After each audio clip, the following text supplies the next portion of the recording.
ndomweli ngakhala azathu akumeki amene akusangalala ndi boma limeneli ngakhala amene olembetsa registration amene akusangalala ndi boma limene nkupati boma ndomweli. Ambuye mwayankhule ngati samva muli njira zanu zimene mmapanga ndipo njira zanu sizifanana ndi njira za munthu. Atate mutithandizire akuluakulu achipani wathu onse amene abwera muno apatseni luntha lokwana komanso kuyankhula kofikapo pamene aziyankhulira amalawi kuti Yehova chaka cha mawa afune asafune inu chala chanu chikaloza. Atate ngakhale madzi ati atapanga katondo amadekha ndipo sidekha mu dzina la Khristu Yesu. Amen.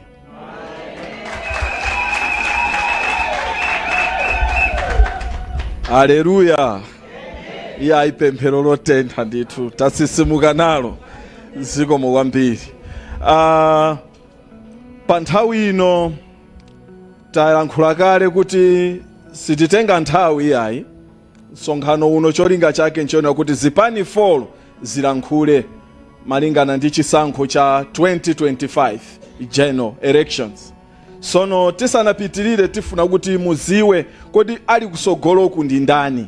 Koma tisanatchule amene ali kusogoloku mwansangansanga chifukwa choti muno mwakumana zipani 4 tifuna kuti enawa angodzuka kuti mwaona amene akhalusititchula mayinawo. Tiyamba ndi kupempha kuti amene abwera pa chipani cha United Democratic Front yimirirani kwakuoneni, yimirirani akuone mungoyimirira UDF, yimirirani UDF, manja mwawa UDF, manja mwawa UDF. Zikomo. Amene mwabwera pa tikiti ya UTM yimirirani akuoneni ndithu kuyimirirani akuoneni. Zikomo. Amene mwafika pa tikiti ya Alliance for Democracy Afford yimirirani akuoneni ndithu, yimirirani akuoneni. Zikomo. Komanso amene mwabwera pa tikiti ya the Democratic Progressive Party DPP yimirirani ndithu akuoneni. Zikomo. Sono mwanchangu ndikuoneseni panelo yomwe ili kusogoloko. Ndipo onesa pake chifukwa chakuti kuli zipani 4 ndiyamba ndi zipani mene zabwerera. Ndi apapa ndiyamba ndi United Democratic Front UDF. Kumene kuku amene asogolera UDF kumeneku tindiya Vice President Honorable Rahim Elias. Mungoyimika mkono akuonani ndithu. Zikomo kwambiri. Koma iwonso asogozedwa pamodzi ndi Honorable Labana Chirungo amene ali Deputy Publicity Secretary, yimikani mkono akuone. Komanso tili ndi Honorable Yusuf Sambo amene ali Director of Elections, ayimike mkono wako. Zikomo kwambiri. Pakali pano tikuoneseni amene achoka ku UTM, koma ku UTM kwa pegweraso apology fati nakakhaso ndi anjawala ali Blantyre uchita zochita zina, komanso akawaga nawonso atangwanika ali kumaliro. Koma panopo trinawo asogolera amene asogolera UTM akweni Secretary General wa UTM Honorable Patricia Kaliati. Zikomo kwambiri. Iwo sanaende ukha kusogoloko aliso ndi Honorable Christopher Mapalamba. Zikomo kwambiri. Tathokoza. Ndetriso ndi chipani cha Alliance for Democracy Afford amene wandithu asogozedwa ndi Vice President responsible for administration Honorable Pastor Catherine Makunganya, yimikani mkono. Komanso pambuyo pawoso pale Secretary General Honorable Linda Limbe, yimikani mkono anthu akuone. Komanso tindi National Publicity Secretary Honorable Anne Amatulai Maluwa. Komanso ine ndikulankhula pano ndikuyendesa zonsezi ndine David Brown Katete, National Director of Elections. Zikomo kwambiri. Ndiyeno tisirize ndi Democratic Progressive Party DPP kumene kuku amene asogolera abwera papa ndithu ndi Vice President responsible for Central Region Honorable Alfred Gangata, ayimike mkono. Koma sanaende wokhayayi ayenda ndi amene akupanga chair lero, amene achair transogano wa lero ndi Secretary General wa chipani chimenechi Honorable Peter Mukito. Komanso trindia National Publicity Secretary Honorable Shadrack Namalomba. komanso kuti ndi oyang'ana za zisankho amene so advise our president kuma elections komanso amene akuyang'ana za zisankho kuti zikuyenda bwanji, Honorable Dr. Jean Matanga. Zikomo kwambiri. Pa nthawi ino mwapadera ndingosindikapo chimozi kuti tipempha acheya alero amene akuyendesa msonkhano umene kuti atipase malonje, koma tingopereka uthenga kwa atolankhani athu kuti msonkhano wa lero akawerenga zomwe zichitike za lero, chonde tiyimirire ku zimene zili mu chikalata chimene chikuwerengedwa lero. Mafunso anu akhale okhuzana ndi nkhani ya zisankho imene ikunenedwa lero, sikuti timve wina kuti kodi akweni kundende kunali bwanji.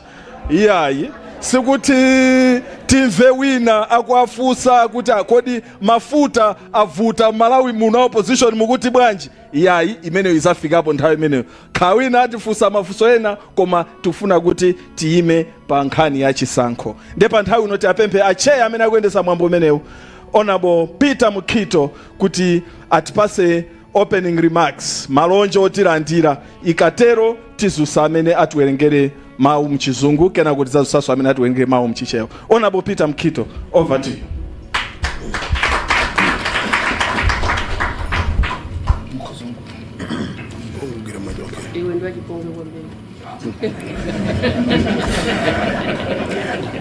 Moni nonse, ndikulandireni masanano kumsonkhano uno wa atolankhani. Mawu amene ndingayankhule ndikulandirani ino atolankhani athu, ndipo kukuthokozani kuti titakupasani mtenga umenewu kwa nthawi yochepa mwayesesa kufika mwaunyinji, tikuti zikomo kwambiri. Komanso ndithokoze atsogoleri onse amene tikutsogolo kuno, komanso ndi malidership athu onse kuyambira Profesa Arthur Peter Mutharika, komanso ndi mapresident a Zipanizi onse zimene tasonkhana pano. Last time anzathu a UDF anatanganidwa, koma lero tindi chisangalalo kwambiri kuti abwera kuzati joina chifukwa kunjaku amalawi ndiye akudandaula. Tinali nyumba yomwe ino masiku 14 apitawa kudandaulanso, tinatula nkhawa zathu kupita ku Malawi Electoral Commission. Anatiyankha, koma pa zimene anatiyankhazo sitinagwirizane nazo.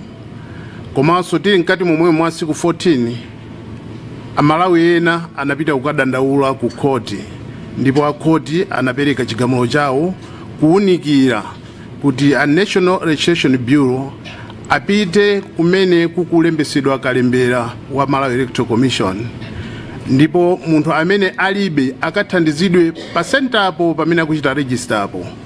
Anzathu asankha kuchita interpreti mmene iwo akuchionera, ndi chimene chatipasanso mphamvu anthu atayankhula kunjaku kuti tisonkhane masana wano kuti nkhawa za Malawi tizipereke kwa inu atolankhani ndi ena wonse amene akutimvera kunjaku. So ndikuthokozeni kwambiri atolankhani chifukwa chofika. Mmene yankhulira Director of Ceremonies, choyambirira tiyamba kumva mthenga umene takubwereserani pa chikalata chimene tachilemba mugwirizana zipani zinayi, chipani cha Democratic Progressive Party, chipani cha United Democratic Front, chipani cha Ford, komanso chipani cha United Transformation Movement. Ndi pa nthawi ino nibereke kwa Bambo Rahimu Isa, Vice President. Come again? Rahimu Elias, Vice President United Democratic Front, amene ayambe kutiwerengera chikalata chimenechi mu Chingerezi. Akamaliza iwo apereka kwa Publicity Secretary Democratic Progressive Party Bambo Shadrick na Malomba, amene atipasenso chikalata chomwecho koma motandazo ya mchichewa. Zikomo kwambiri.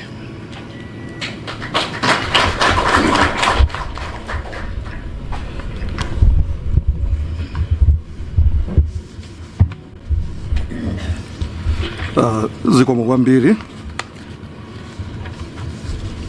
Thank you very much. Joint press statement by the Democratic United Transformation Movement, UTM, Alliance for Democracy, AFORD, the United Democratic Front, UDF, on securing electoral integrity for Malawi's 2025 elections.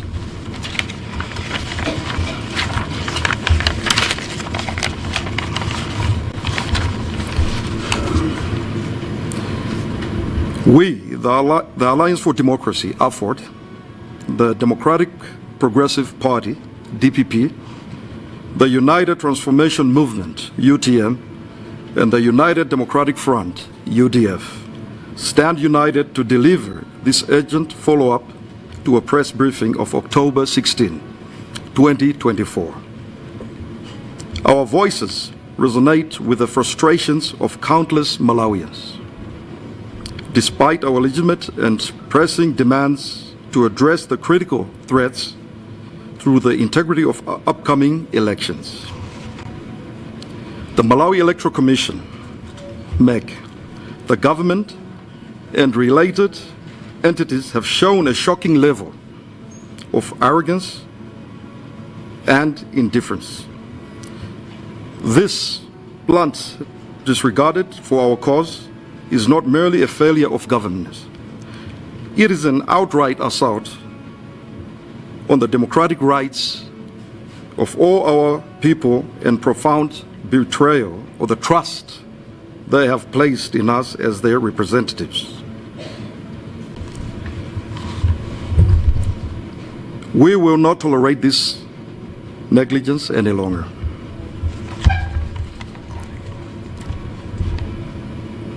Current registration concerns. MEC commenced phase 1 of the voter registration process on October 21 and is expected to end on November 3, 2024. As we will be recorded, we, the opposition parties, asked MEC not to proceed with the registration until the concerns from the stakeholders were addressed. But typical of MEC's condescending approach to issues, they proceeded with a registration process. As political parties, we have been engaging directly with our constituents and gathering reports reflecting their frustrations from day one of the registration, and the following are some of the major concerns. Number 1, NRB machines. Machines failing to read certain cards with names not being found in the NRB database. B, some receipts cards being rejected. Section C, frequent occasions of insufficient fuel in generators to power NRB machines when they drain down. 2, center accessibility. Some centers did not open 4 days despite MEC being informed on this issue. 3, accreditation delays. The exercise started without being monitored by some key stakeholders, namely party monitors and agents. This was because MEC failed to accredit and communicate to the centers before exercises started. Furthermore, a member of staff from accredited CSOs were not issued IDs as observers, implying that in the first few days of registration there were no observers in a number of centers. 4, lack of civic education. Phase 1 began without any civic or voter registration exercise, and loud hailers only started making rounds on the 3rd or 5th day in the areas, while in others like Karonga and Chitipa, this is yet to start. 5, delays in EMDs. In some centers, EMDs are taking time to process information, resulting in long queues. 5, 6, lack of registration materials. It has been noted that a number of centers are experiencing material stockouts, such as registration forms. In some centers like Chingazi Primary School in Palombe Central, registration forms have not been available for almost 2 days, stopping registration completely for those 2 reasons. We wonder why, despite our engagement with MEC and EMDs and the acknowledgement of these challenges during the pilot registration, no action has been taken to address the same. MEC, who are you working for?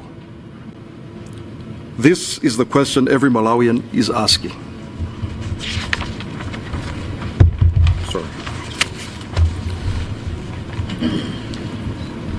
Justice Mambulasa's ruling, a landmark victory for Malawians. We have welcomed with relief the High Court ruling in civil cause number 130 of 2024 from Justice Mandala Mambulusa, which has liberated Malawians from the arrogant, oppressive practice of the National Registration Bureau, NRB. This ruling stands as a significant victory for our democracy and reaffirms our unwavering commitment to electoral justice.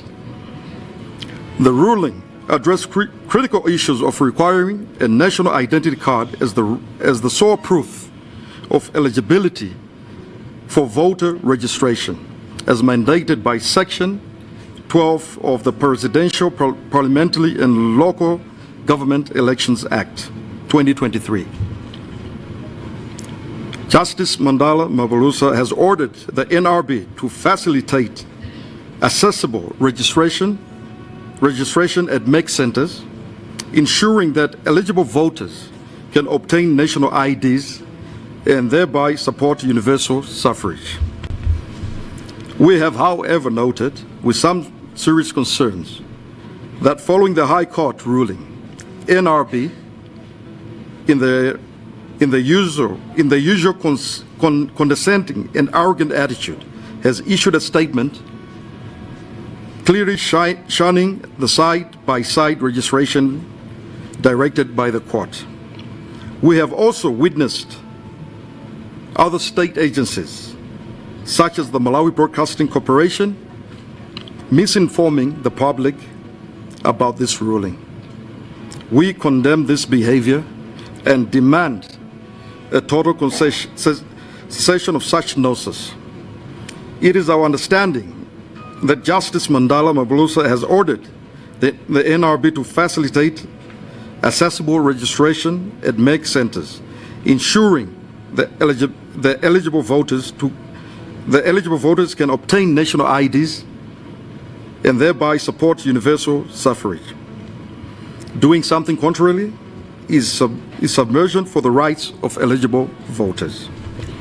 We therefore call upon all eligible Malawians to actively participate in the ongoing MEC registration exercise, regardless of whether they have previously registered with the NRB.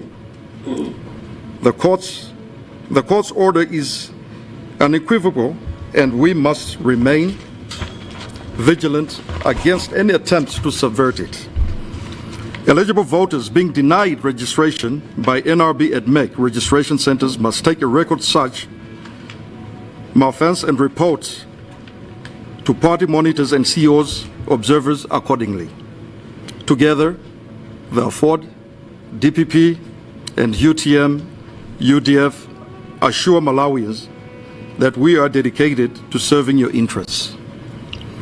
We will relentlessly pursue electoral justice to ensure that upcoming elections in 2025 are credible, free, and fair. In the fact of the judgment, the NRB has no choice but to assist you in registering to vote. So let us all take action to make our voices heard. MEC's response: a mockery of democracy. On October 2024, MEC issued a dismissive response to our legitimate concerns. This is a blunt mockery of democracy. The superficial explanation failed to address the serious issues we have raised. We will not tolerate the affirmative to the Malawian people's rights to a fair election. Furthermore, during her interview at Zodiac TV with Jacob Chakaza on October 23rd, the MEC chairperson did not deny that she is a daughter of the late John Tembo. Ethically, morally, she has proven herself unfit to deliver credible elections. There is absolutely no way the people of Malawi will trust her judgment. Her response during the interview provided no confidence whatsoever in her ability to uphold the integrity of our electoral process. The response from NRB on October 16, 2024, during the TV program Hot Current, further exemplified the problem. The response by the NRB's principal secretary was condescending, revealing unwillingness to listen to key stakeholders. This blatant disregard raises serious questions about their commitment to impartially putting people at the center of democracy. Our parties do not exist merely as entities of governance. We are the unwavering protectors of democracy, ensuring that the voices of every Malawian are not just heard, but respected. It is our sacred duty to defend the rights of every citizen. We call upon the media and every citizen to stand with us in raising this urgent alarm. Together, we will ensure our collective voice resonates powerfully, galvanizing the nation to demand immediate accountability. That's why we are here, and we will not stop. The external role of political parties in electoral integrity. We would like to inform the general public, the media, the Malawi Electoral Commission, MEC, and all related state agencies that political parties are the guardians of democracy and indispensable players in the electoral process. To ignore our concerns is to ignore the voices of the very citizens we were sworn to represent. We must stand firm against any manipulation or misconduct that threatens the core of our democracy. The integrity of the 2025 elections is not merely a political issue. It is a national imperative that must be championed for the sake of every Malawian. Legal framework and international standards for elections. The Constitution of Malawi enshrines for fundamental rights of every citizen to participate in free and fair election.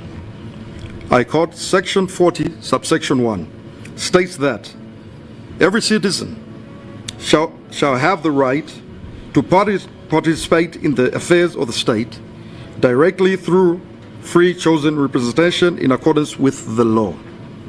Furthermore, the Electoral Commission Act mandates that MEC to uphold transparency, integrity, and neutrality. Section 3, subsection states, the function of the Commission shall be to supervise, direct, administer elections, and to ensure that elections are conducted in a free, fair, and impartial manner. The failure of MEC to fulfill this obligation violates the very principles upon which our nation was built and undermines the international commitments we have made as a signatory to various covenants, including the International Covenant on Civil and Political Rights, ICCPR, and the African Character on Democracy, Elections, Governance. Article 25 of the ICCPR states that every citizen shall have the right and the opportunity to vote and to be elected at a genuine, periodic election, which shall be universal and equal suffrage.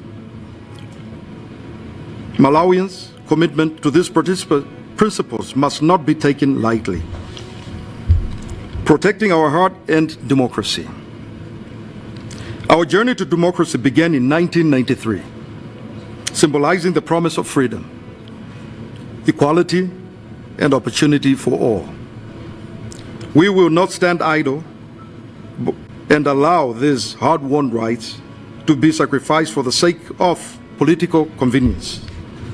The Malawi Congress Party, MCP, is shamelessly attempting to reverse this progress, steering us towards a perilous return to a one-party state, or under the false pretense of democracy. We must unite and fight back against this dangerous regression. It is imperative that we secure a fair election in 2025 to protect our democracy and the rights of every Malawian. Look around you. People are witnessing firsthand the MCP relentless efforts to undermine the hard-earned democracy in every sector. Just yesterday, a vehicle belonging to one of the senior members of the DPP was stoned by the MCP thugs at Mbingu here in Lilongwe. Why is MCP intolerant of competition? What are they afraid of? Our parties believe in peaceful coexistence, and we will furthermore not be drawn into revenge. Let Malawians judge for themselves who they will vote for in 2025. Reiterating our concerns from October 16, 2024. As opposition parties, we resonate our crucial concerns with unwavering urgency.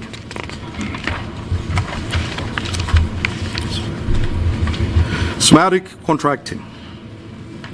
Number one, the engagement of Smartic, a company with a questionable history in electoral misconduct, poses a great threat to our security. We demand transparency from MEC regarding the decision on how it will protect the integrity of our data. The Electoral Commission Act requires that the Commission shall ensure that electoral processes are free from any interference and manipulation. Mere assuring words are not adequate. 2. Procurement and adoption of new technologies. MEC's choice to adopt new election technology while ignoring cost-effective alternatives raises serious doubts about its commitment to fairness. Malawians deserve clarity on this decision-making process, especially given that the Public Procurement Act mandates that public bodies shall procure goods and services in a manner that it is transparent, fair, and competitive. 3. Election results and transmission. The abrupt shift of the manual to electronic transmission of results contradicts provisions' assurance to the public and undermines the credibility of the entire election process. We demand a return to manual transmission.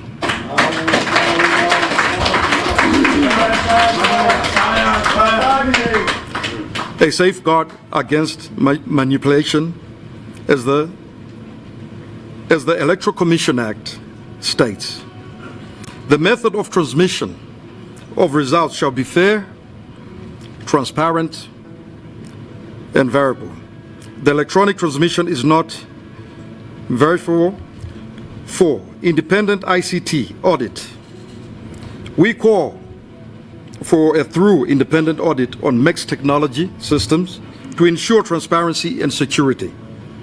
MEC's insufficient offer to conduct audits only upon request is unacceptable, as the Electoral Commission Act stipulates that the Commission shall be accountable to the public for its operations.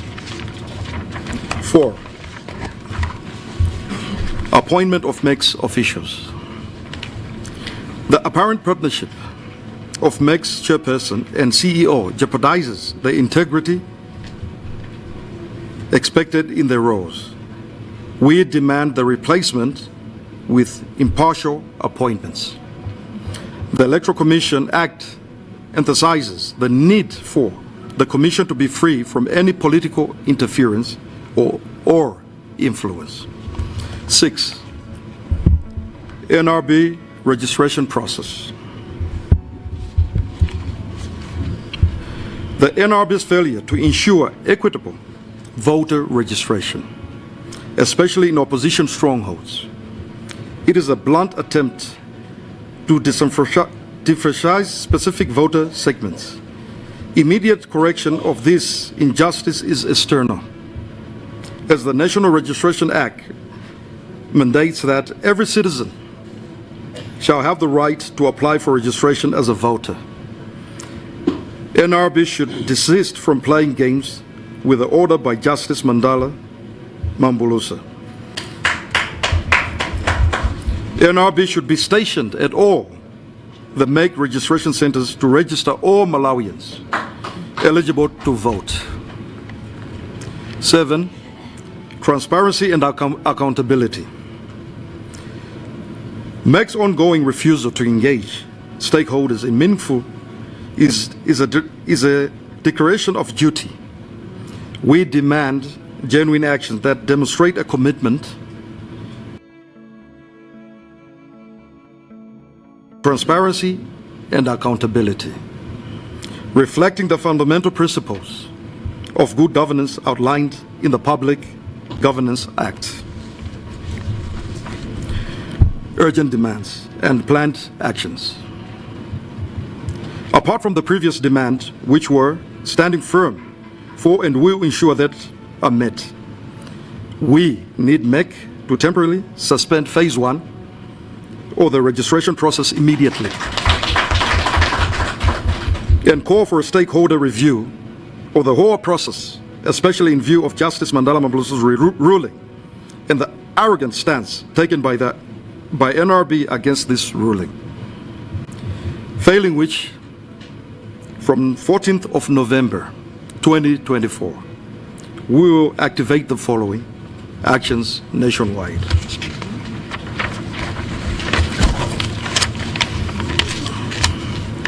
1. Peaceful vigils and protests. We will mobilize supporters across all regions to participate in peaceful demonstrations to demand accountability from MEC and the government. 2. Formal petitions. We will organize formal petitions to present to relevant authorities calling for the immediate rectification of the issues at hand. Collusion building. We will collaborate with civil society organizations and other stakeholders to strengthen our collective voice in demanding electoral integrity. 4. Media engagement. We will engage with the local and national media to raise awareness and keep the public informed about our actions and the need for transparency in the electoral process. Conclusion. We will not stand idle. The integrity of our elections is non-negotiable.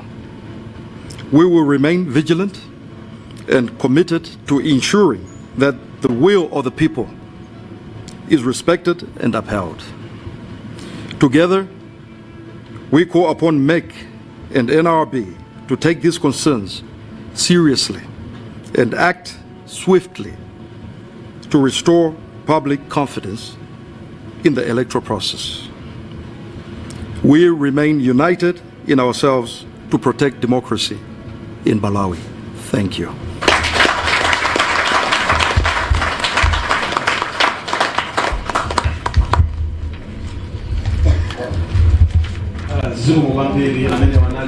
Vice President UDF Honorable Rahim Arias kuwerenga muchingerezi. So panthawi ino tipereke m'manja mwa Honorable Shadrack Namalomba, a National Publicity Secretary at DPP, kuti atiwerengere muchichewa. Ndipo tusoti zimene zichitika ndithu mwa mangu ziko. Ndimosindika.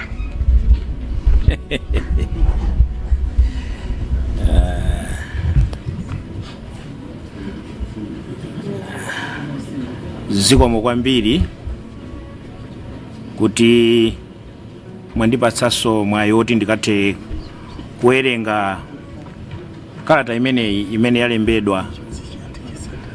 yalembedwa ndi atsogoleri athu a Zipani 4, DPP, Ford, UTM and UDF. Kalata imeneyi ikuyima pa nsanamira yakuti tikufuna chisankho chovomerezeka.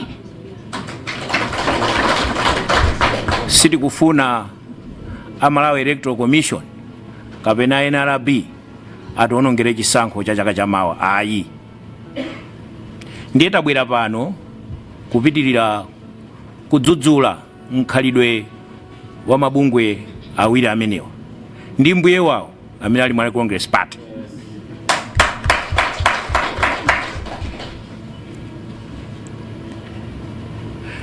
Tili pano kufunanso kuchita kalondolondo wa zimene tinapempha mkumanonso ngati omwewu tinali nawo pa 16 Oktoba chipinda china chili chikonkuno Malawi komwe ano. Titero kuti Amalawi ndi zomvetsa chisoni kwambiri kuti pamene inu mukufuna kuti Malawi muno tikhale ndi bata, chisankho cha bata, ena osakonda dziko lawo ngati mabungwe amene wandafotokozeramu akupitirirabe kupanga zinthu zosakhala bwino. Cholinga chawo kufuna kubera zisankho. Akabera zisankho akuti amene akumati mavuto ndomwewa mavuto adzipitirirabe ndi chipani chawo cha Malawi Congress Party.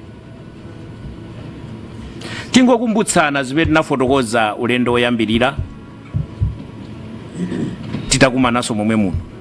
Yitu ndikalata imene yalembedwa, sikuti ndinena ndineyayi, ndikalata imene yalembedwa. Tikukumbutsane zimene tinafotokozaso tafika pano atsogoleri athu atatibweretseranso nkhani yomweyi. Tinanena kuti a chairperson a Malawi Electoral Commission Mayi Anabelo Ntalimanja sayeneranso kukhala chairperson. Ayi. Ndeti manena kuti chifukwa chani sayenera kukhala chairperson? Chifukwa chakuti iwowo kunyumba kwawo akamatuluka kupita ku ntchito ya kumeki mmenemo muli makaka a Malawi Congress Party nyumbamo. Mmenemo loko akamaja amangoganiza Malawi Congress Party. Ena kumanena kuti ndi mwana wa John Tembo amene anali first president, anali president a Malawi Congress Party. Ndefunso nkumati kuti ulemerero umene akupeza ku nyumbako angalolere kuti mpaka na Malawi Congress Party ikaluze? Ayi. Ndi chifukwa chake nokuti ayi mayi inuyo ndino ajaji wophunzira bwino, mwina mwake mubwerere ku court muzikagwira ntchito imeneyo mukatumikira bwino. Koma ya zisankhoyi tisireni tikhale ndi munthu wakuti atiyendetsera zisankhozi ndipo tonse tizavomereza. Chachiwiriso tinanena kuti asiwo Andrew Mpesi ndi wa Malawi Congress Party umboni ulipo wonse okwanira. Mamiting yakhala kupanga ndi Malawi Congress Party mbuyo zonse zimene akupanga za Malawi Congress Party sangakhale siwo wokuti nodziyimirira woyimirira kuti nakhale independent woyima payekha kuti akayendetsa zisankho. Tinapemphanso kuti asiwo amenewa atule pansi udindo. Tinapitiraso kupempha kuti kampani ina yake imene muti Smartmatic yabweretsa zimashini zakuti EMD ndi akuti kaya makina a internet kuti adzayendesera adzabera zisankho sitikuyifuna kumalawi kuno chifukwa kuti ku Uganda ku Kenya iliso ndi mbiri yobera zisankho imene company imene contract imene muthetse tidatero nthawi imene makina onso amene muti ma MDs wositikuafunanso tibwerere mu 2019 ndi mu 2020 meda apangira zisankho. Timapitirizaso kunena kuti zisankhozi osati tizamvaone kuti ati zayenda pa WhatsApp zayenda mu internet tikufuna manual system kuwerengera aliyese kusaina kuti uyu wapeza mwakuti kutenga fomu ija aliyese ndikutenga ndikuphatikiza tonse tikuona ndikutenga zimene zija kulemba pita nazo aliyese ku matali center kwawo. Manual system ndimene tikufuna osati zama kudinamiza ama kompyuta ya ndeti nanenanso kuti ANRB mukakhale pamalo pamene ameki atsekula center yolembetsera kuti anthu adzavote muchizungu tikumati side by side kuti pamenepo amene sanalembetse chifukwa tikudziwa kuti kumadera amene kuli masapota a opposition ANRB achitira dala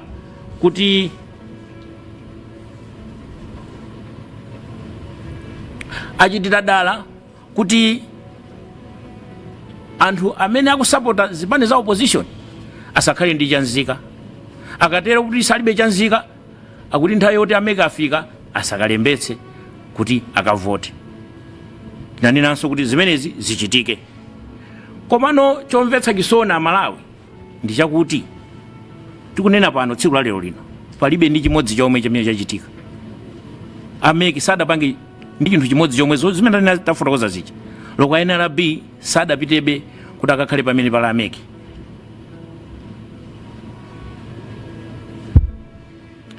Mmalo mwake kukhumudwitsanso kwina popeza danena kuti ngati simupanga zimenezi muonetsetse kuti kalembera asayambike. Iwo ndi pameneno amayamba pa 21 Oktoba paja izi zinthu zimenezi asanakonzayi.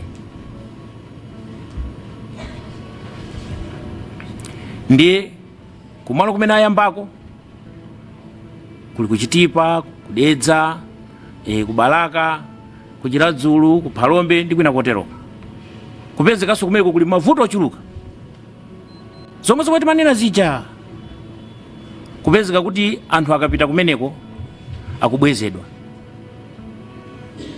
akuti makina ameki akukanika kuti angawerenge makadi achanzika loko akakupatsa kalisiti kakuyenera biko kakukanika kuti makina awo amene tunena zima MD timanena tikuzikana zija zikukanika kuti zingatani zingawerenge zimenezo.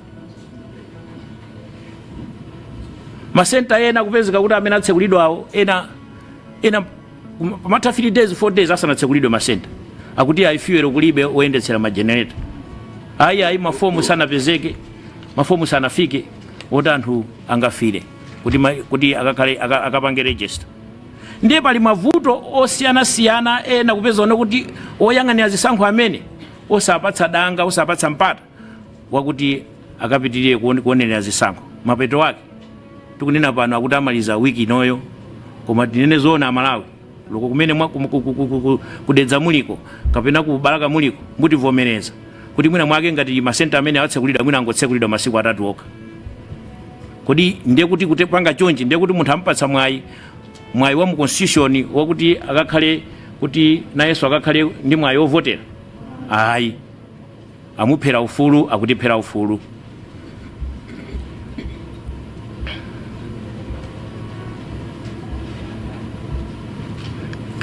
Ndiye tikutero kuti tikufuna tikufotokozereni ino Amalawi kuti chisankho cha 2025 nchofuna kuvala dzilimbe. Wofuna tuvala dzilimbe iyi ndi Malawi Congress Party tu ndi yomwe just at 1 years ndi Malawi Congress Party tu matakupha ndi yomwe ya Malawi Congress ndi yomwe panopa angophunzirako nzeru zina zake zofuna kubera ndi zimene afuna mabera kudzera kuti anthu asakalembetse zisankho. Ndiye ngofuna tivale dzilimbe.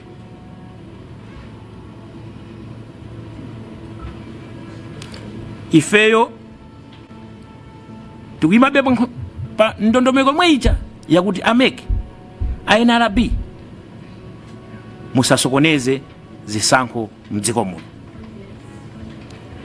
Ndiye mwina anthu nkumanena kuti zikati nafotokoza zakuti chairperson Antalimanja pachana zafotokoza kuti anakanika sakutiyankha kuti ndi mwana wa John Tembo, pomatu funso lomweli anakalifunsa Jacobo Chakhaza wa Zodiac. Anawafunsa indusa Zodiac mlipo mpano kuti mayi kodi mesa kuti ndinu mwana wa John Tembo, anangoyankha modzambayiza, anagwidwa tsemwetu aya ine ndinophunzira ine yayi mwakuti funso ndilakuti mayi kodi ndinu mwana wa John Tembo, yes or no?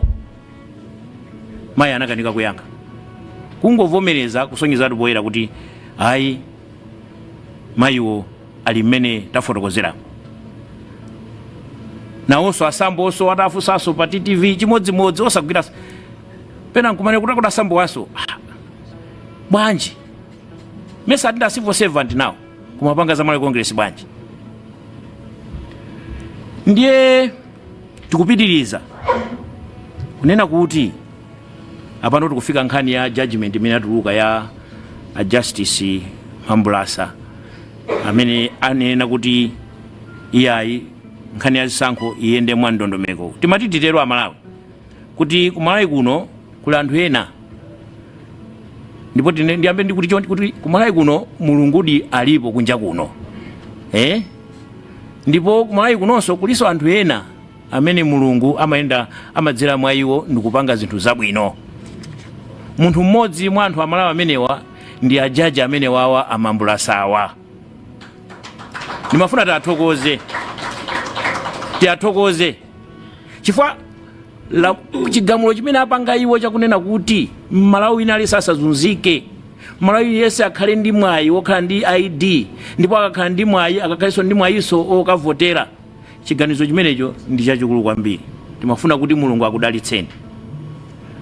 Komano chimeneno tikudandaula, chimene tikudabwa ife, chigamulo chinabwera Friday last week mpaka na pano patikunena pano NRB sanapitebe pa masenta pamene pali meki.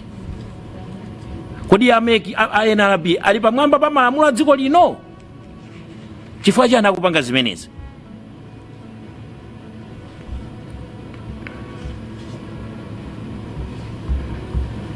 Ndiye timafuna tapemphe asambo, sitikufuna kuti Malawi muno mukhale ziwawa chifukwa cha asambo wayi. Mwina tikatengaso uje Bible tikatenga kapena reading kapena verse ya Bible kuti akuti ngati ukudziona kuti chala chimodzi chitha kukuphetsa umangochidula, kuli bwino kuchidula. Tikangati tikufuna tikupheni asambo, koma sititere kuyankhula kwake, koma tikufuna tikupempheni kuti no musaononge, inu ndinu munthu mmodzi chabe, musaononge chisankho chimene chithandizire kapena kubweretsa ufulu kwa Malawi opitirira 21 million dziko muno. Muonetsetse kuti chigamulo chimene cha Mambulasachi chigwire ntchito. Ndiye muja ndinafotokozera muja kungobwerezanso kuti no tafika pano tikupitirirabe kunena kuti amayi Antalimanja ndi asiwo ampesi atule pansi udindo. Izi za mathematics izi sitikuzifuna Malawi muno ayi. Za mayi mudizi sitikuzifuna Malawi muno ayi. Ati zisankho kapena malizatsi adzayende machine makina internet zimene zonse sitikutani sitikuzifuna Malawi muno ayi. Tikufuna izakhale system yake yamanyo. Tikupitiraso kunena kuti pazakhale apa NRB apaso ameki kupita patsogolo zichitike zimenezo kuti apa kulembetsa kunena NRB kutenga chanzika nthawi yomwe kupita apa ukawalembetsa kuti udzavote. Zimenezo zimene tikufunabe kupempha tikupitirabe apa ndiuza kuti samati tikupempha yafa mwina kupempha mwina ndikunyengerera, koma tizinena kuti tikukakamiza komwe tikulamulani tikukulamulani Ndemuona ano ifatu kulamula ndemukapanda kupanga ndibwerano kumapeto kuchifukwa pali mawu amene ufuna ndifotokoze ifa Malawi kumudziko mukeza kuti sonono akapandanso kupanga zimenezi ulendo uja munadzabweranso ndikuwafotokozera kuti mupange zakuti sadapange pano paso ngubweranso mukuwafotokozeranso kuti mupange chakuti ndeno sapanganso tipange bwanji muli ndi funso limenelo kuti tizingononga nthawi ifa pano tikuonongerana ndalama pano kumapanga ma press conference kumakufotokozerani zimenezi ndemuli ndi funso limenelo tikuyankhani posachedwa apa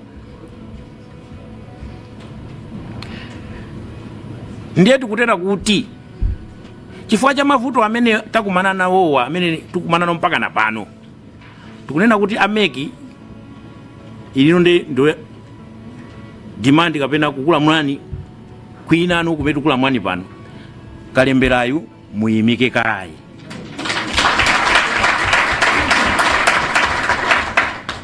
tikukulamulani kuti muyimike kayi musabwere kumudziko chifukwa tikamanena choncho kuti aya tikupemphani mwakuti musabwere kumudziko pano kuti pali Zipani tili ndi anthu tife pano tafika panopa tingonena kuti 80% ya Malawi wonse ili pati Zipani zili pano 80% ya Malawi ili pati ndiye tikati musapite kumudziko kumeneko mukapita kumeneko ndizanu mukakumana ndi anthu chani 80% yo ife sitikuopani tikanena ndinena malemu Saulos Chilima mzimu wake use mutendere ife sitikuopa sitikuopa yaye situkufokaso yaye situkutopaso yaye tithana nani ndiye musapite kumudziko mwambe mwayimika kaye pokhapokhapo mutitane ife timayimirira anthu mutitane atsogoleri alipo ayitaneni ndiye tikakambirane kuti zinthu ziyenda bwanji chisankho ichi siya Malawi Congress Party yokhayi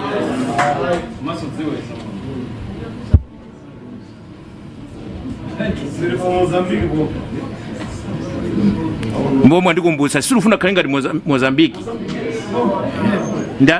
silufuna ife kutofuna kale ndi ufulu wathu meda khalira medi makhalira tizipita patsogolo ndiyeno ndiye tikumanena kuti kodi ngati simupanga zimenezi ndiyeno mafuna ndiyankhe funso limene lija Amalawi mukuti kodi nangano akapanda kupanga zimenezi titani ndiye tikukupatsani mpaka na pa 14 November 2 weeks from now kuti mukonze zimenezi ngati simukonza zimenezi ndiye kukhala mademo anyo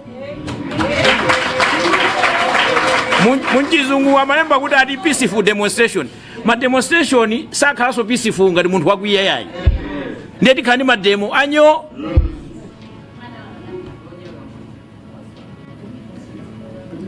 chichawa chake tinafuna kupeza chichawa china chake amati pafa mzungu koma naona kuti tikaliso mzungu sazungu adandaula koma mademo anyo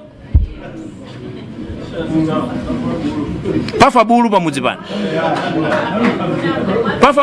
pano ndiye tikutero kuti kumaliza kwake timalize nkhani imene yazisankhoyi kuti ino tikhale ndi chisankho chabwino sitikuopsezani sitikunyengererani koma tikukuwuzani zoti muchite pali zinaso zimene tichite mmenemu kukhala pansi ndi anzathu amene amatithandizira ku dziko lino la Malawi madonors a civil society amene amagwira ntchito zotiyang'anira Malawi muno komanso inu atolankhani kuti tikhale limodzi tikamati mademo amene wakhalanyo ndi kuti tonse tigwira ntchito limodzi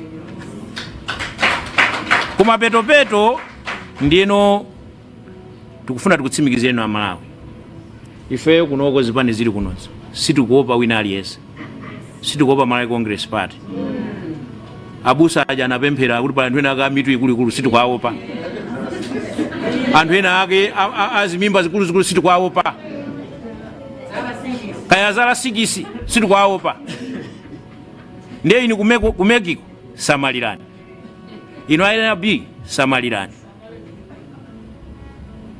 ndikuti atolankhani mundiyang'anenso mene ndikuyankhuliramo kuti muzizoona kuti sitikuopa yaye samalirani makamera azibwera kumandiyang'ana bwinobwino kuti sindikuopa iya sindikuopa tatopa nanu sindikuopa iya ndiye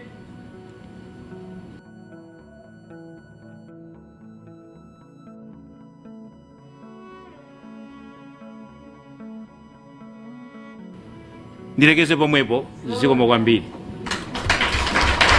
ndirekeze pomwepo zikomo kwambiri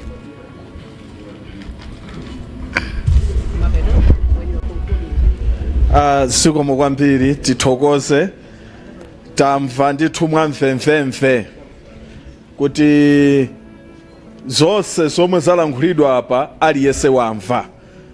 Izi zikuchitika apa zili live pa Zodiac TV, Times TV, Times Radio, Zodiac Radio, Zodiac Facebook, Times Facebook. Aliyese Malawi muno akutisatira.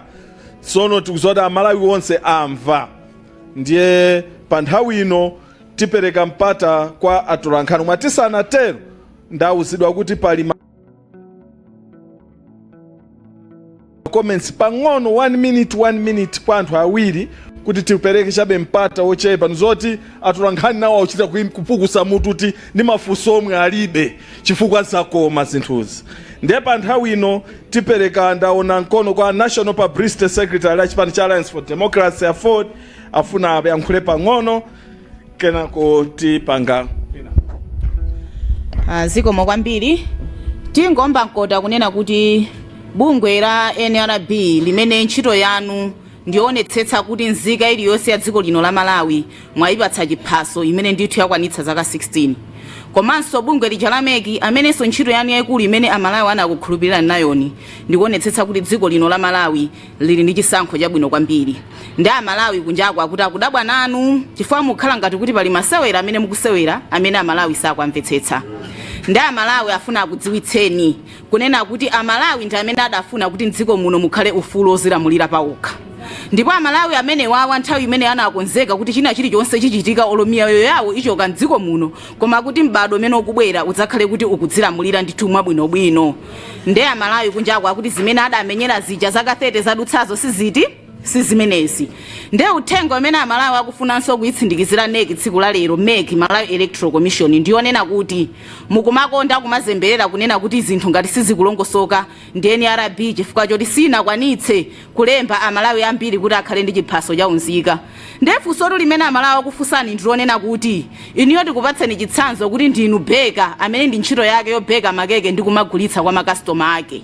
Ndi ntchito ya munthu amene yobeka makeke kuonetsetsa kuti kumene akagula zipangizo zake zobekera keke ndizoyenerera kuti customer asadye keke wazithapu. Ndemeke Amalawi kunjako akuti kuchokera lero kupita mtsogolo patsala masiku ochepa kalembera wanu uyu mumutseka pa 3 ndipo nzika zambiri kunjako sizinalembetse. Kodi mukufuna dziko la Malawi likhale pa chithapu kapena lilongosoke? Zonsezi zili m'manja mwanu. Nde malingana ndi nthawi tikupemphana Malawi Electoral Commission komanso NRB kunena kuti gwirani ntchito yanu yomoyenerera chifukwa Malawi kunjaku akonzeka kuti chisankho chikubwerachi adzasankhe mtsogoleri wakufuna kwawo musasokoneze iyayi.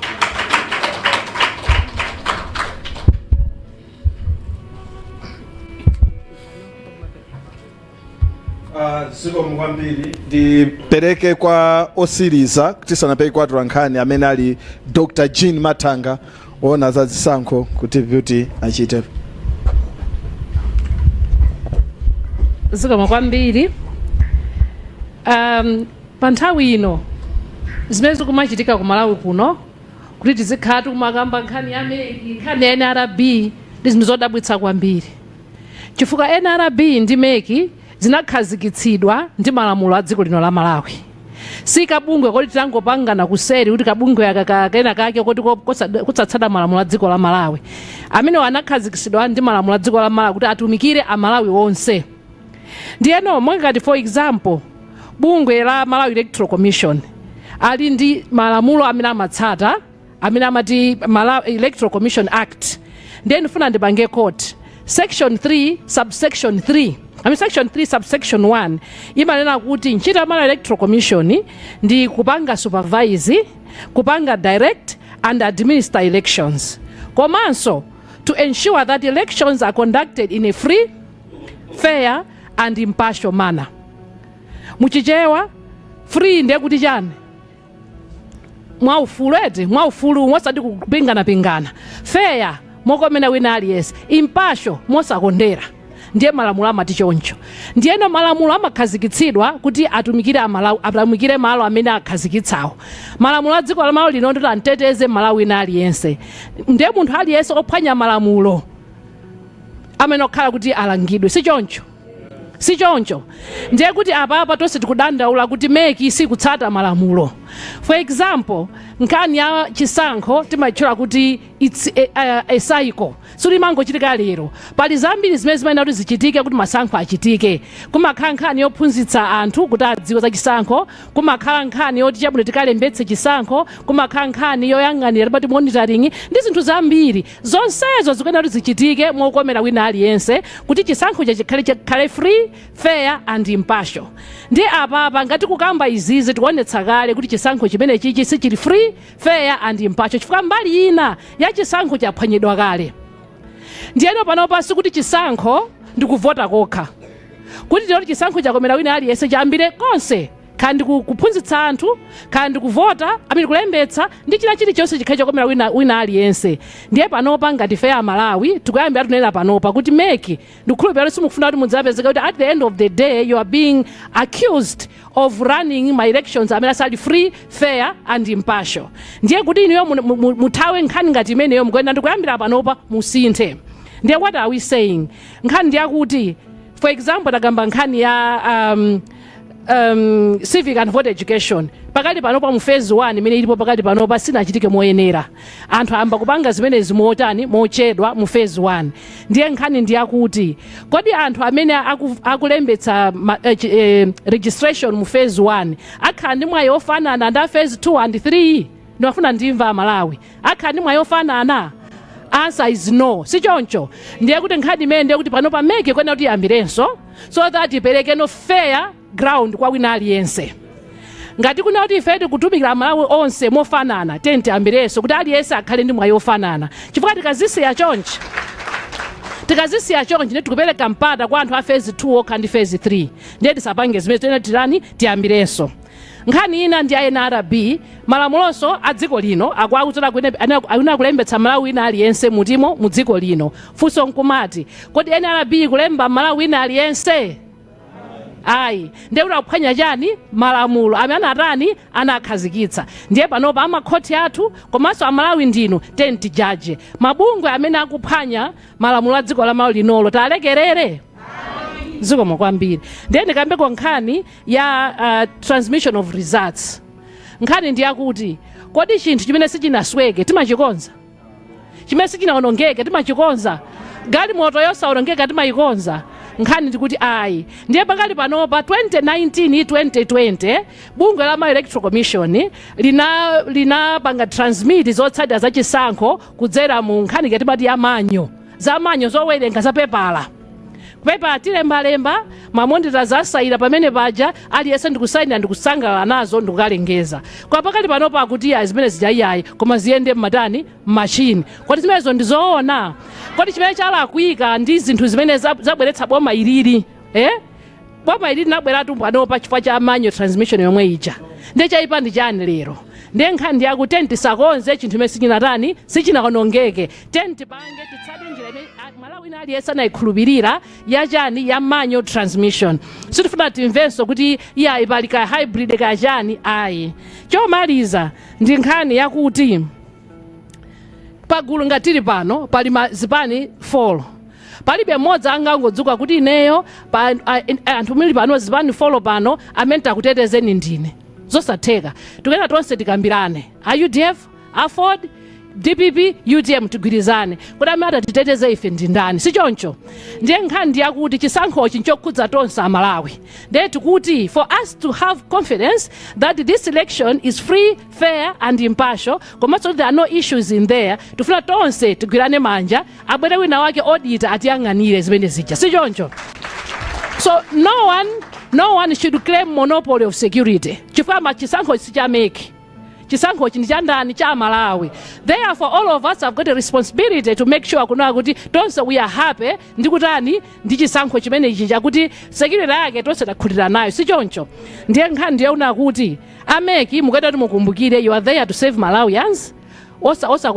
Tusakondera mtundu kapena kuyangana chipani kapena kufuna kuti mumvere boma iya. You are there to save all Malawians. Munatenga oath of office to protect the malamulo a dziko lino la Malawi. Ndiye no nkhani yomalizira ndionera kuti pakali panopa ifeso tifuna tipange demand. Mena fotokozera muja kuti we want to demand kunena kuti nkhani ya ICT siyocheza.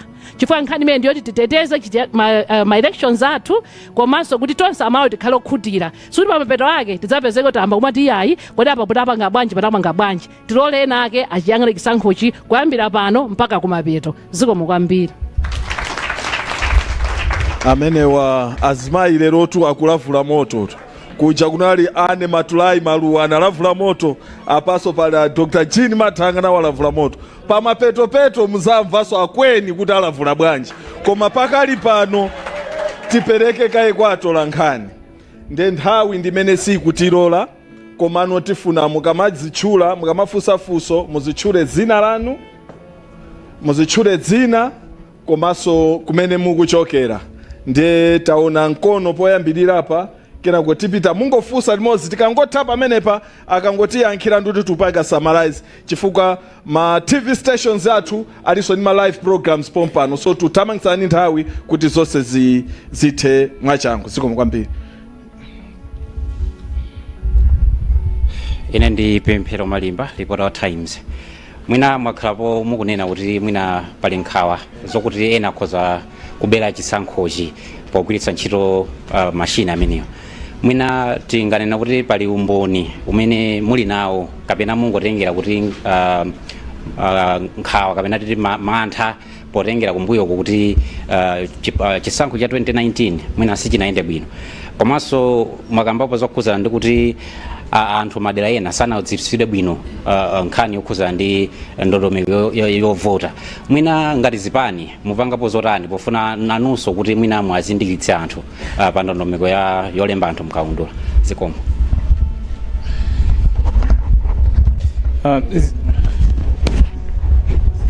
Zikomo kwambiri. Ine ndi Austin Katunga kuchokera ku Nzati Radio and TV. Funso langa loyambirira ndikukhuza masiku 14 amene mwapereka ndithu kubungwe la MEC komanso NRB kuti likonze mavuto amene mwatchula kuti ndithu akumana nawo mu first phase imene ya Kalembera. Ndingofuna kufunsa kuti mukuona kuti masiku 14 amenewa ndokwanira kukonza ndithu mavuto amenewa komanso mwakamba kuti kutsogoloko kukhale kubwera mademo abata ni mtendere. Ndifuna kumvetsetsa penepo kuti mufuna muphatikize nkhani yakuchotsedwa kwa wapampando wa bungwe la MEC anabe ntali manja ma demonstrations amenewa. Tathokoza. Malize. Ine ndi Franklin Mtambalika kuchokera ku Zodiac. Ndimangofuna ntamvetsetsa nkhani ya makina amene bungwe la MEC likugwiritsa ntchito polemba anthu mkaundula wa chisankho. Posachedwa apa tinaona Zipani zimayitanidwa kupita ku Kamuzu International Airport kukalandira katundu ameneyo. Ndipo ngati Zipani matumiza nthumwi. Sitikudziwa kuti anthu amene matumizawo kodi sanalaka daulo kuti lero muzena kuti yayi tifuna ina apadera akafufuze zipangizo zimenezi. 1 2 nkhani ya kuti mutha kupanga mobilize Malawi achite zionetsero pakukwiya ndi zimene zikuchitika pakali pano. Mukuona kuti mwagwiritsa ntchito njira zonse ngati Zipani zoti zitha kuthandizani kupeza mayankho mavuto anu. Have you exhausted all the ways of trying to ensure that you get justice out of this anomaly that is happening with the NRB as well as Malawi Electoral Commission? Thank you. Mwina ndifuse kumpando kuti titenge bena kapena amaliziretu chifukwa tufuna tingopanga wind up.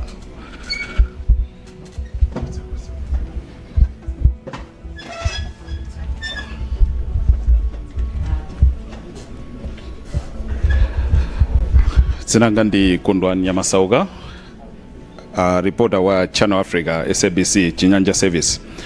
Ndini mafunso anga awiri. Ndikupata nsonkhano upangidwa kachiwiri munaiso ndi nsonkhano wina.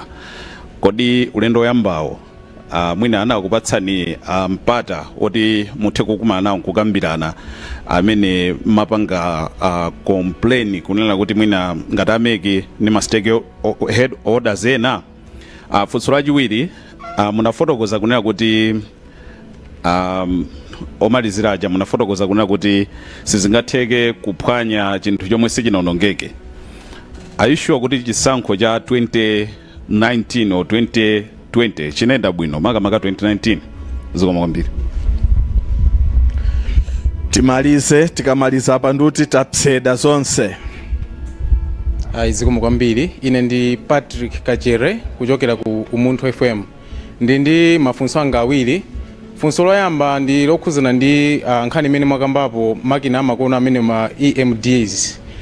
Sindikudziwa zoti pozindika zoti dziko lino likuyenda ndi tumandondomeko potengera ndi nkhani ya technology.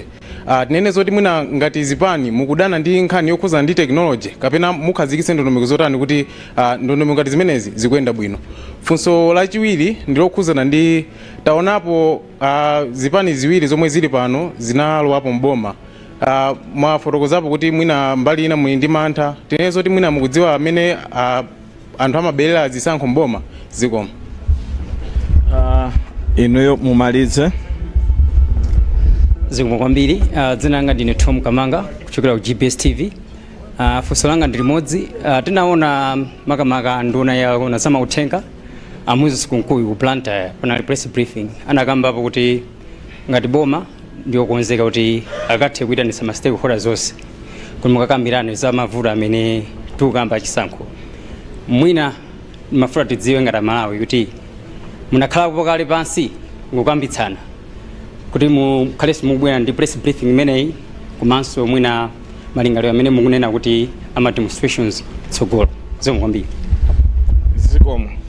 Pati mafuna tipereke kumpano ndona akuimabe apa malizani ati tingasakere mau kukhosi.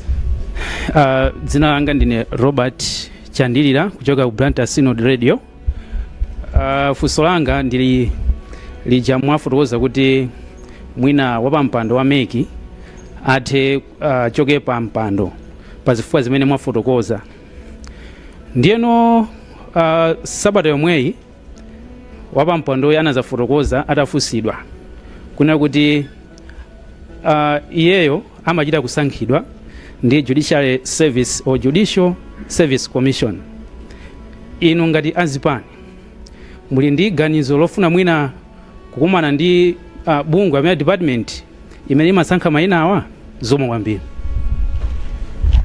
Tithokoze kwambiri atolankhani nonse ifa cha mafunso amenewa. Pa nthawi ino tipereka kwa chair ndi timu yonse yakuti ayankhe.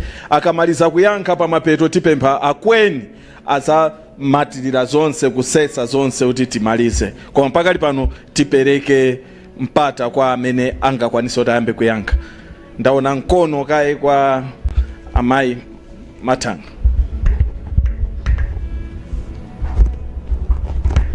Zikomo kwambiri. Ndiyamba kuyankha kwambira pansi kupita kuntunda. Mwafotokoza kuti Honorable Kunkuyu anafotokoza kuti adzayitanitsa mkumano wa Zipani ndi amene zikuwakhudza mizungu ngati stakeholders kuti akambirane nkhani ya madandu amene akhala kuperekedwa. Nkhani ndi yakuti izizi ndizokhudzana ndi chisankho.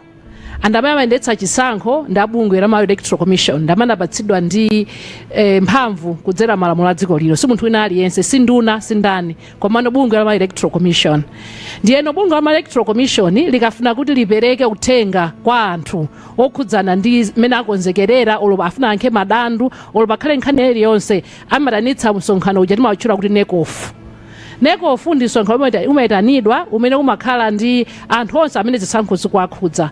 Kumakhala ine akameki amayitana anthu a Zipani ma political parties, anthu amachalichi, ma CSOs, ma NGOs, anthu ma donors amakhali kumene kujako. Nkhani ndi yakuti meki mafuna idziwitse mtundu wa Malawi mene akonzekerera komanso alandire upangiri kuchoka kwa anthu amene aja.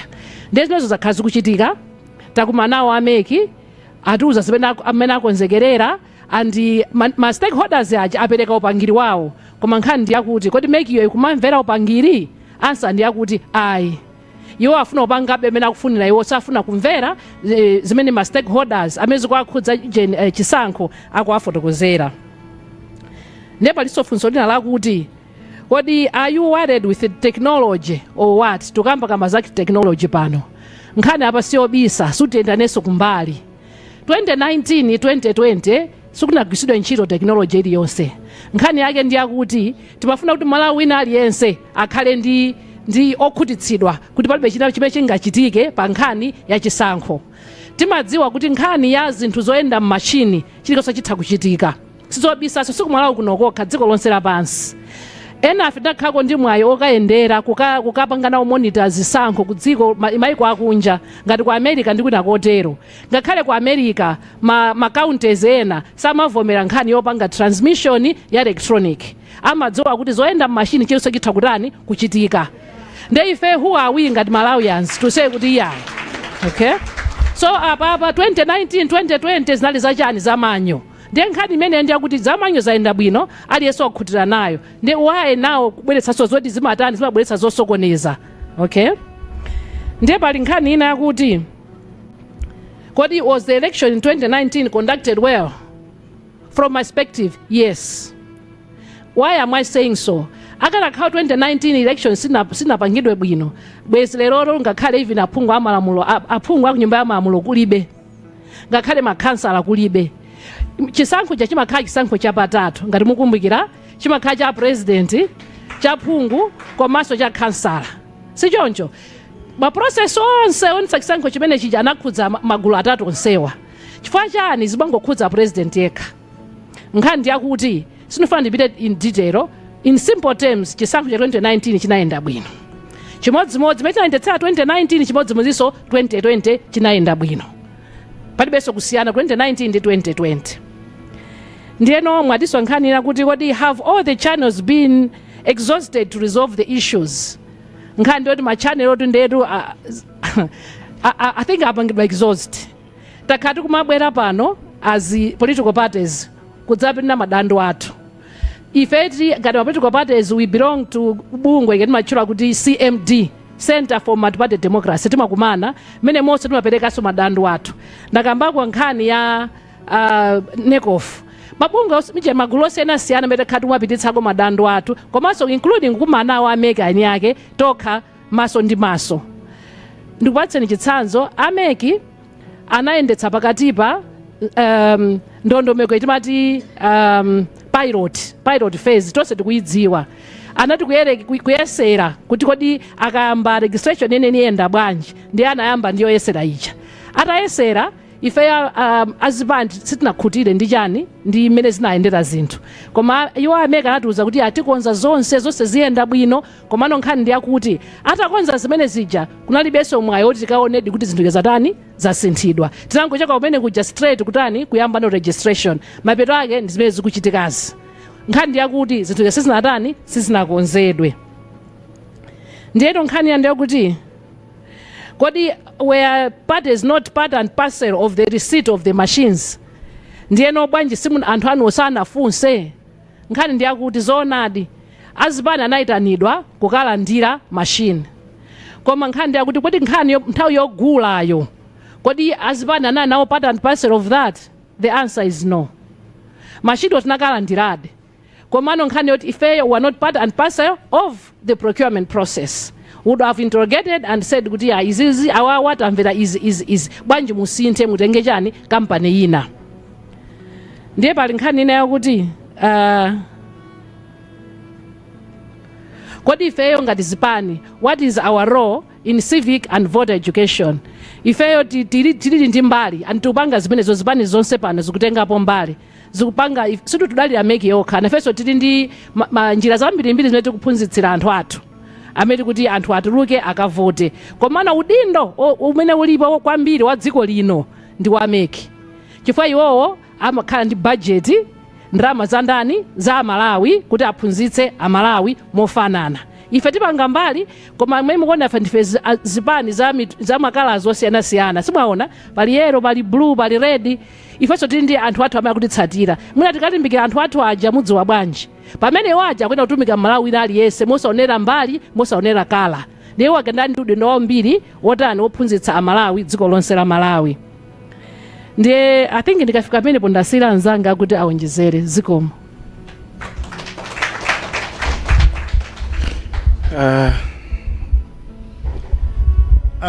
Ine ndiyankhapo funso loyambirira limene anafunsa Pemphero Malimba. I think amafunsa kuti kodi muli ndi umboni. Ifeyo umboni umo ndi momwe tatsirizira kuchoka kuno ku Golden Peacock mu mzinda wa Lilongwe, komwe zipani za Ford, DPP, UTM komanso UDF amayankhula ku mtundu wa Malawi maka pa nkhani yokhudza kalembera wachisankho komanso kalembera wachiphaso cha unzika, nkhani zomwe akhala kukamba ndithu kwa nthawi yayitali kuti bungwe limene la NRB likulephera kufikira Amalawi onse oyenera kukaponya voti. Kotero iwo lidali khumbo lawo kuti mwina bungwe litagwiritsa ntchito maka bungwe la MEC litagwiritsa ntchito njira zina kuti anthu akathe kulembetsa mkaundula ameneyi uponya voti. Ndiye amafotokozeraponso nkhani zokhudza chigamulo chomwe chachoka kubwalo la milandu komanso momwe bungwe la NRB likuchitira pakadali pano kutsatira chigamulo chomwe chidaperekedwa kubwalo likulu la milandu kuti ndodandaula kuti NRB sadakakhale m'macenters momwe mukulembetsedwa kalembera mavoti, zomwe akuti ndikuphwanya chigamulo chomwe chidaperekedwa ndi ku High Court. Ndiye apereka mfundo zingapo iwo akupitirira kupempha wapampando wa bungwe la MEC Anabel Mtalimanja kuti atole pansi udindo wawo komanso kuti chisankho cha chaka chamawa chigwiritse ntchito ndondomeko yomwe idagwiritsidwa ntchito pa chisankho cha 2019 komanso 2020 ponena kuti ndondomeko yomwe idagwiritsidwa ntchito mzaka zimenezi idalibe mavuto kuti agwiritse ntchito ndondomeko zimenezo. Akupemphanso kuti MEC ayimitse kalembera wa mavoti pofuna kuti pakhale zokambirana kuti nkhawa zonsezi zikonzedwe. Anena kuti ngati zimenezi sizichitika kuti zipani zimenezi zinayi zikachititsa ndithu zionetsero zovuta kwambiri mdziko muno. Ndiye zina zomwe zakambidwa kuno ku Golden Peacock ku msonkhano umene wa zipani zotsutsa boma ndi zimenezi. Koma bwanji pakadali pano tilekezere pomwepa tipereke kwa anzathu ku nyumba ikulu yofalitsa mawu ku Blantyre. Mudali ndine Kathe Maulidi komanso mzanga pamakina Khumbo Kaliwo ndi Tofiki Chipinga. Makoma nonse.